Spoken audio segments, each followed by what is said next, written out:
Okay, so welcome back. I'm going to again just start writing this down for all the videos. So the first midterm is October 23rd. So the next lecture, so day 10, is I'm going to go over the practice midterm. Okay, which should be on Canvas by Sunday, so day before this lecture. So that's what I'm going to go over on kind of Wednesday's lecture, and then I'll go over that in the office hours as well. Okay, but so today we're going to kind of finish up chapter 1 of Sally and talk about the axiom of choice and some hat puzzles. Okay? So I'm going to start with the serious stuff, and then we'll get to the fun stuff.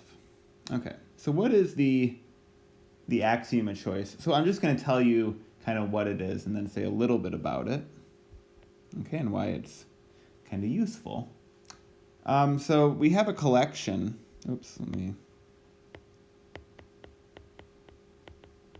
Of non-empty sets.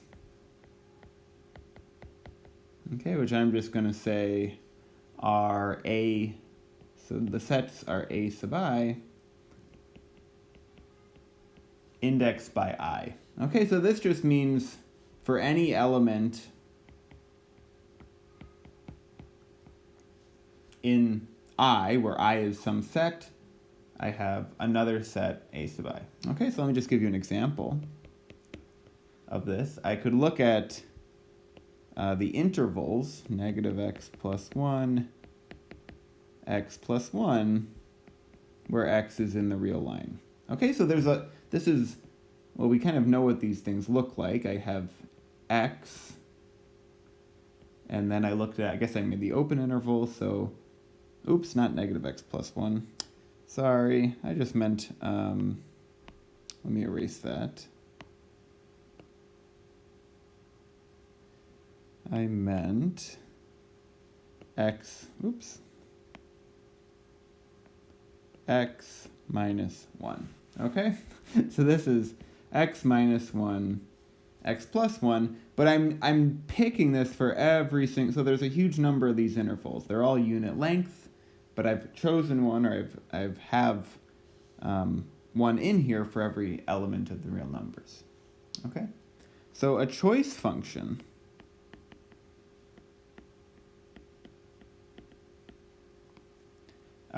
is just a function which goes from the index set to this union of sets.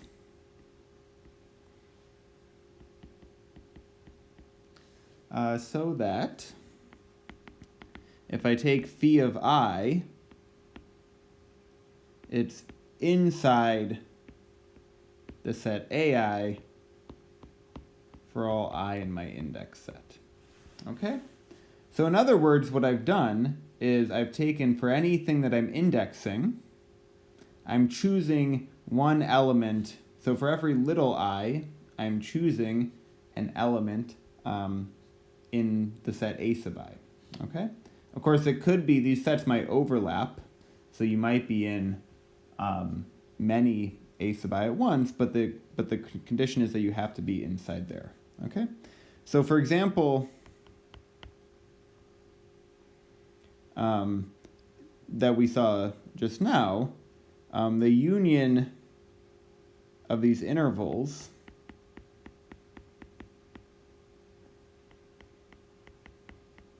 well, this is just the real line, right? So a choice function in this case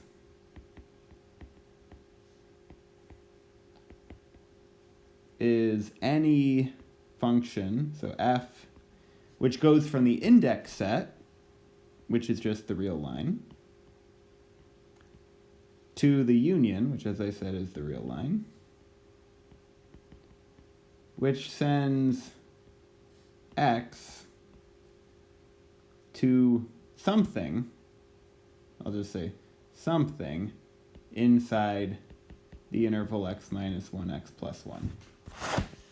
So a perfectly good example of this is, the function f of x equals x. Or I could choose f of x is x plus a half. These are perfectly good choice functions. You can even imagine something a little weirder. I'll just draw a graph which looks like this. And you can convince yourself that if the squiggles aren't too squiggly, then for any x, it's going to be contained in the interval x to x plus 1, so I get a choice function. So there's usually, once there's one of these, there's tons of them. Okay, so what's the axiom of choice? Well, it says for any collection of non-empty sets,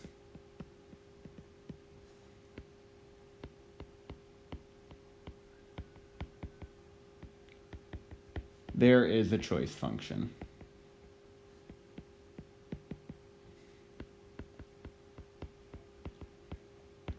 Okay, so this is something that seems kind of obvious in a sense, right? You're just saying, well, I have a bunch of sets and I can choose a function which picks out an element from each set.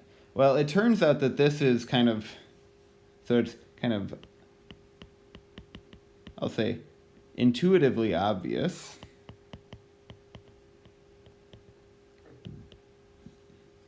Intuitively obvious, so that's not the right way to say that. Intuitively obvious. But in fact can't be proved.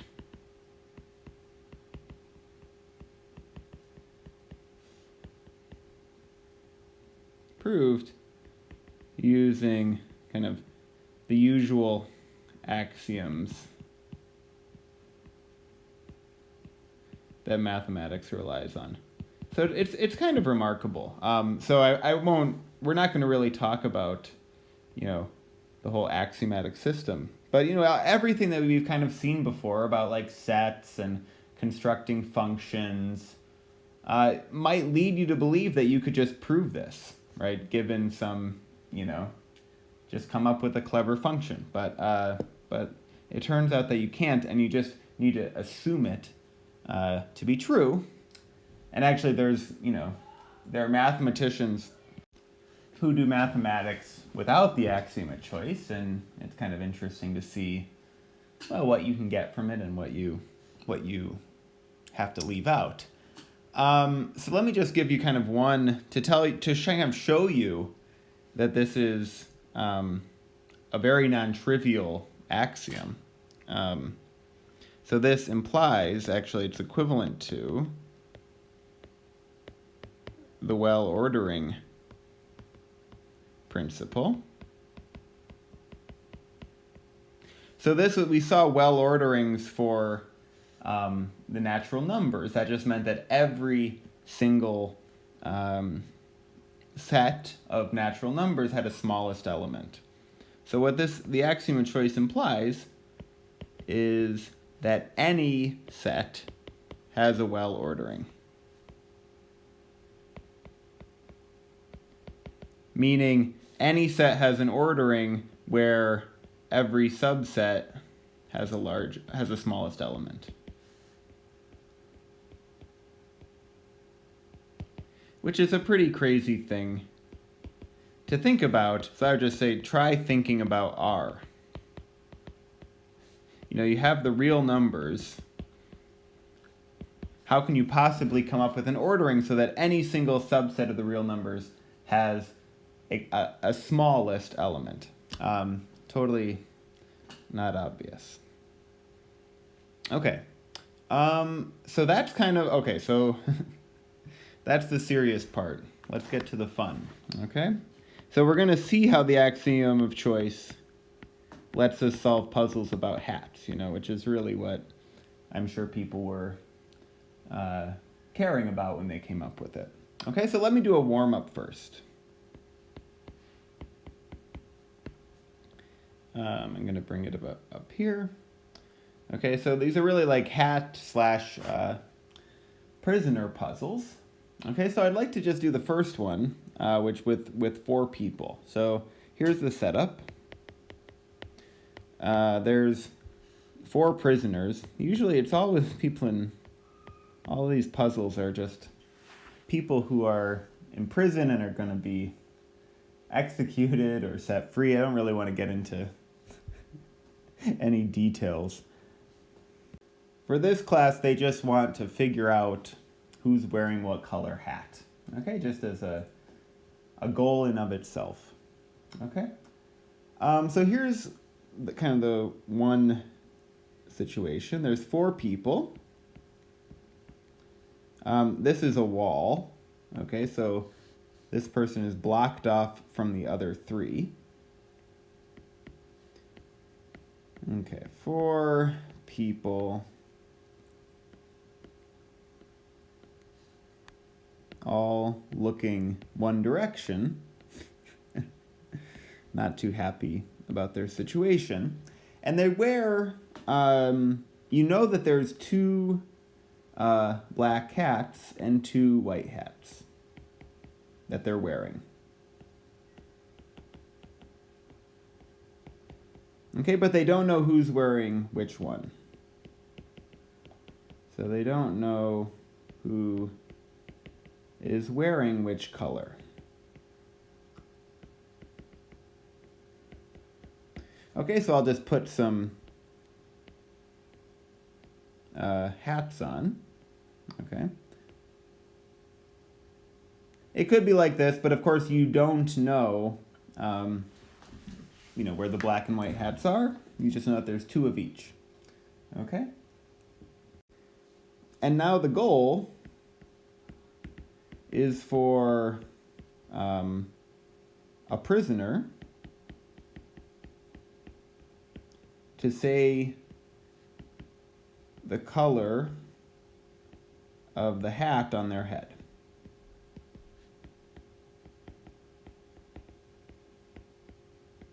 Okay? And of course, so you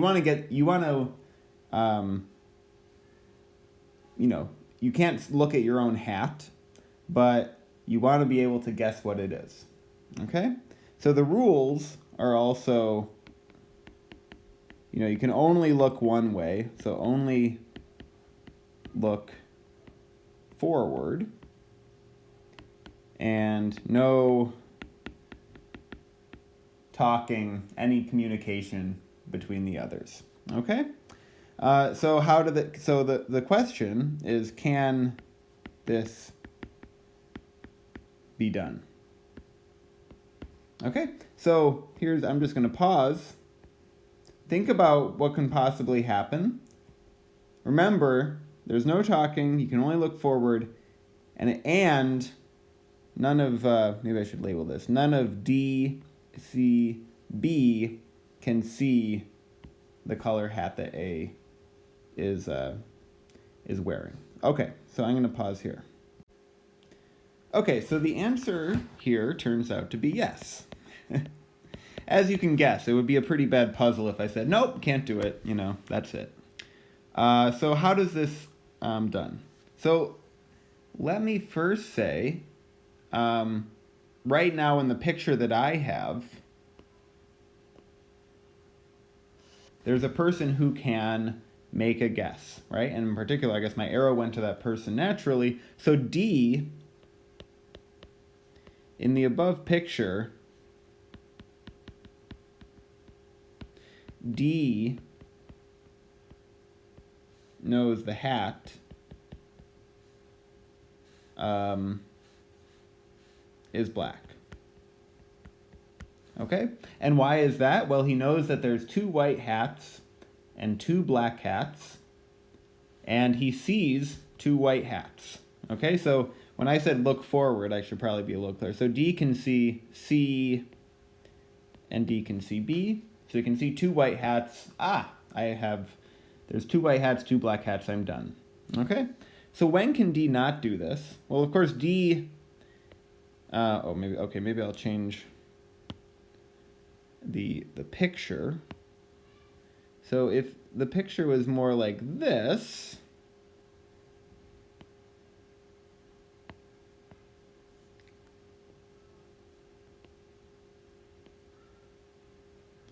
then D couldn't tell, right? So with the changed picture,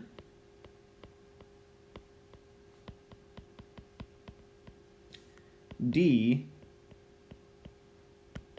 cannot say anything. Okay, and now here's kind of the trick, right? So in the above picture, in the picture before, where you knew the hat is black, D would say, my hat is black. Yippee, we're going home. Now, with the changed picture, D cannot say anything. So then C knows that D cannot say anything.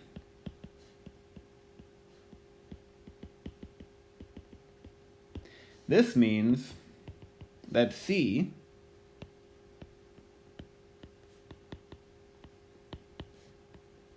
must have, that C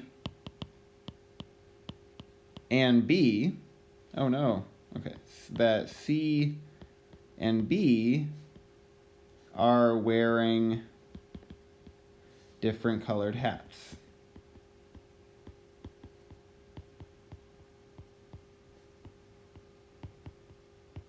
Okay? But now we're done, because now, so the fact that D can't say anything, C looks at B, sees a white hat in this picture, and then C would know that their hat has to be black. Because if their hat was white, D would have already shouted that they knew the answer. Okay, so that's kind of how, there are infinite variations on this puzzle, which you can find online. Okay? So the key to all these puzzles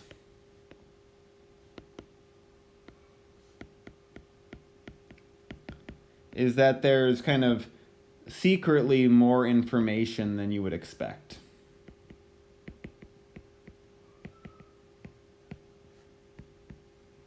Right, so in this case, we got more information by D not being able to say anything. That gave C an extra hint as to what could happen. Okay, but now, since we are in, a serious math class, we're going to seriously generalize this problem. Okay? So, what are we going to be interested in? Well, first, we're going to make it a very non-realistic situation. So, we're going to have a similar game now, but with infinitely many prisoners. Okay, so let me just draw the picture now. So I have my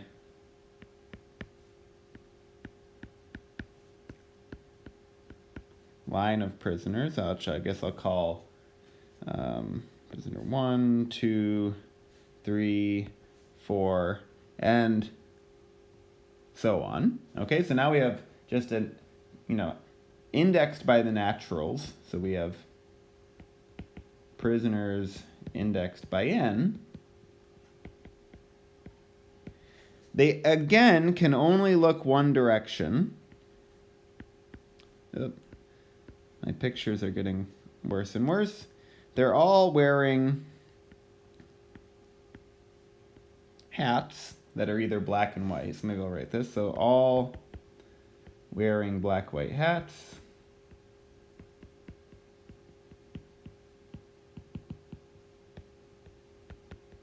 Can only look forwards.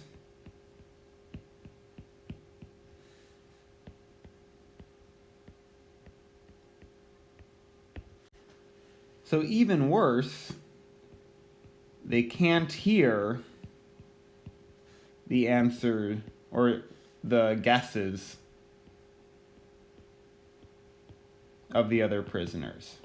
Okay, so this is in some sense even harder than the 4-prisoner problem, because you have these prisoners. What's going to happen is P1 guesses, then P2, then P3, and so on.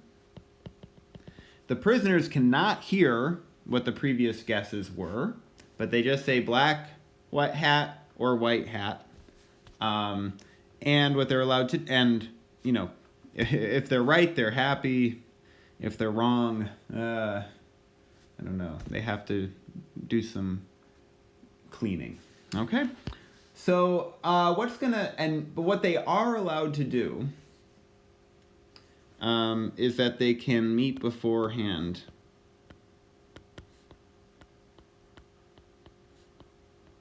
and work out a strategy.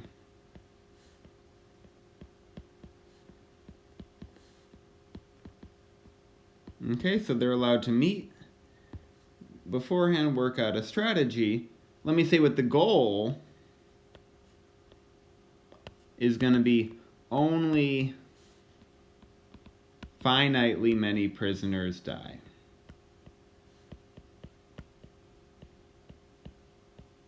Okay, so notice if you do this without any strategy, of course you'd expect, I said die, I don't know.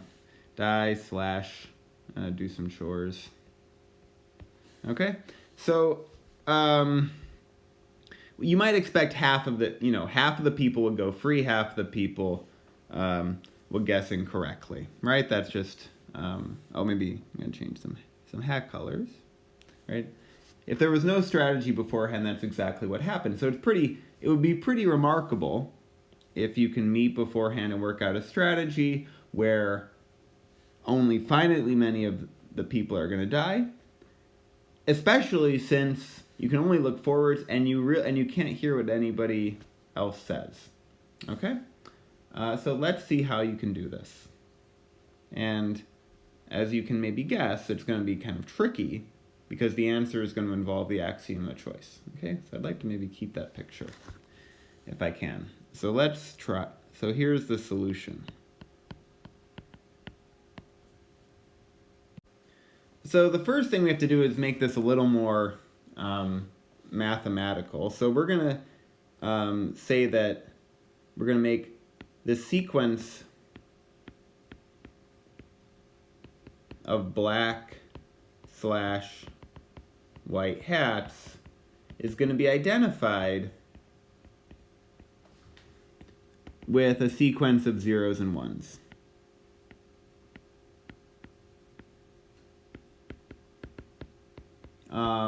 So I don't know, make the white hats 0, black hats 1. And so if I have this, if the prisoners are wearing these black and white hats, what I'm getting is, some random sequence of zeros and ones. And the way that what I have to do in the game is try to guess what this sequence is. Okay? Okay, so now we start getting a little... So that's just, restating it in terms of zeros and ones instead of black and white hats. Now we get a little trickier. So we're going to define an equivalence relation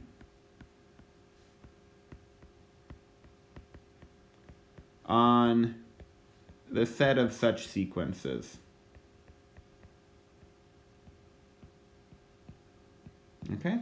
So the relation is going to be that sequence 1, or sequence 1 is related to sequence 2 if they disagree on finitely many terms. Okay, or only finitely many terms.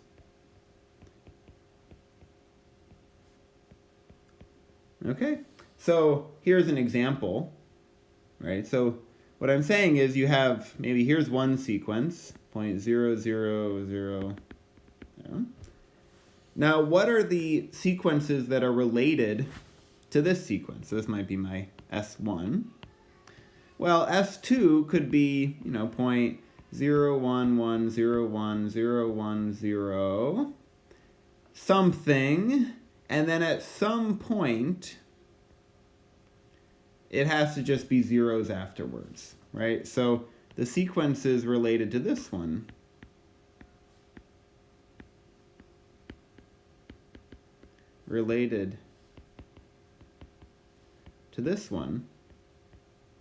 are just, well, they can only disagree on finitely many terms.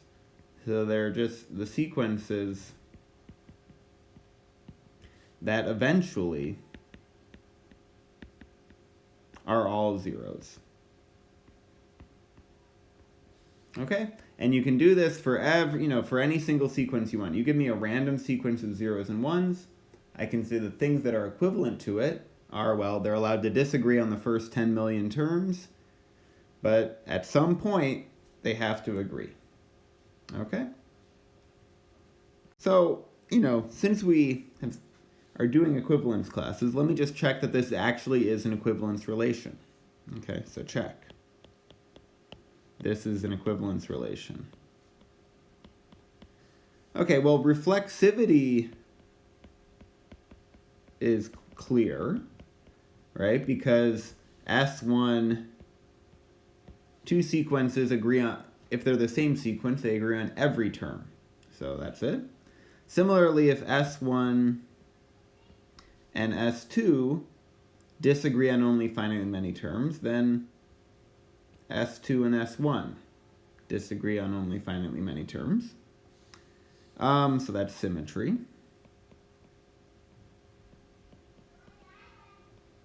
And now transitivity is a little trickier. So we're saying if S1 disagrees with S2 on only finitely many things, S2 disagrees with S3 on only finitely many things, then S1 disagrees with S3 on finitely many things. And that's true. Maybe I won't even write it out, but you can imagine this, these agree after the 100th term. These agree after the 1000th term, then these agree after the 1000th term. That's terrible. Okay, so you just choose the larger one of these two, and that will be what these agree on. Okay, so it is an equivalence relation. And now we can say, well, therefore, we can split up or partition the set of sequences into equivalence classes.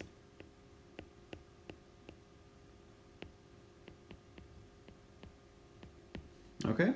So I'm just imagining, again, this isn't the right picture for this situation, but I'm imagining we have the set of all sequences, and I'm partitioning it into disjoint subsets, where if I take any two sequences here, what I know is that they agree on finitely many terms. And so, for example, if I take two sequences in different equivalence classes, I know that these do not agree on the terms after some finite number. They have to disagree infinitely often. So, and now here's the trick. So before they guess, so the prisoners have kind of a busy day of planning ahead of them. The prisoners pick one element from each of the equivalence classes.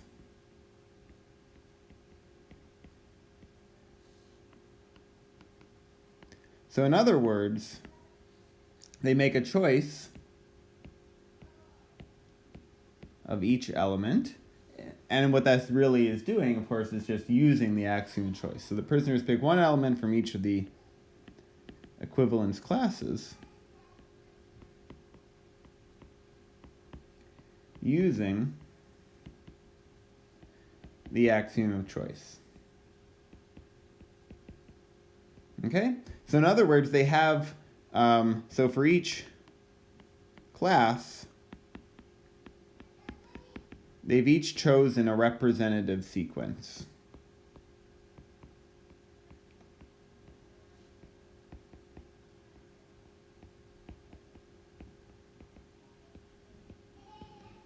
Okay. And now we begin the choice of hats, right? So the hats are put on the prisoners.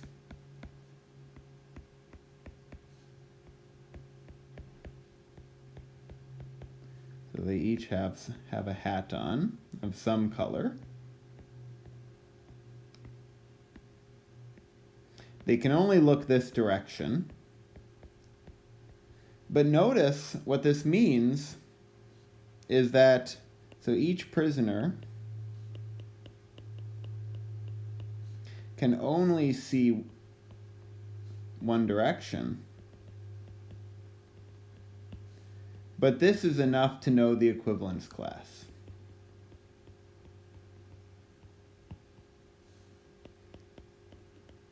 Right? So you've put black and white hats on the prisoners. We're looking ahead. You can see infinitely far in the future, or in the line. I guess I didn't make that explicit, but you can see everything out here. So therefore, you know what equivalence class you're in. So if I'm this prisoner, well, this prisoner sees basically everything. So we can just look at the sequence, see where, what the end behavior is, and work out the equivalence class. The prisoner here is going to miss a lot of information, miss all the, hats before him. But if he's still looking out here, if he sees, for example, the sequence just terminating in a bunch of zeros, he'll know that you're in the equivalence class of 0, 0, 0, 0, 0, 0, and so on. So every prisoner knows now what the equivalence class is, and what they do, they guess as the representative of that equivalence class tells them to guess. Okay? So they see everything ahead of them. They know what equivalence class they're in. And beforehand, what they all agreed to do was say, if this is the equivalence class, we're going to choose that sequence. Okay? So they're choosing that one. And they're all making the same choice.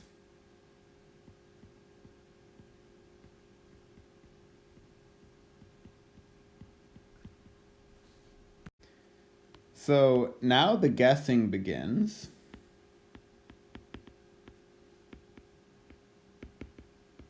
Okay? And there are going to be some people who get it wrong, right? Because we've chosen some representative of this equivalence class, but maybe this is like the true sequence, right? So you can only guess the equivalence class. There's no way that the prisoners can guess the exact sequence of zeros and ones. But what they've done is chosen a representative which is in the same class.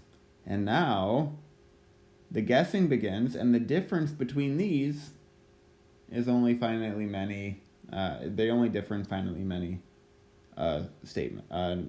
terms. Okay, so now the guessing begins.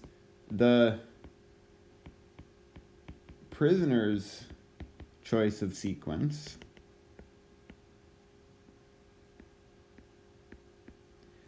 differs from the actual sequence in only finitely many terms.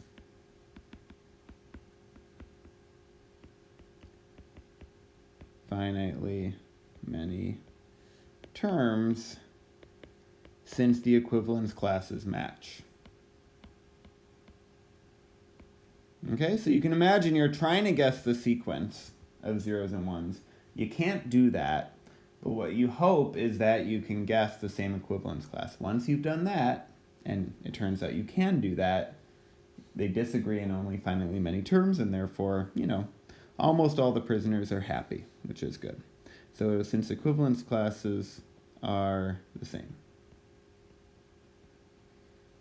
And then that's, happiness. So, okay, so hopefully this has convinced you that the axiom of choice is powerful.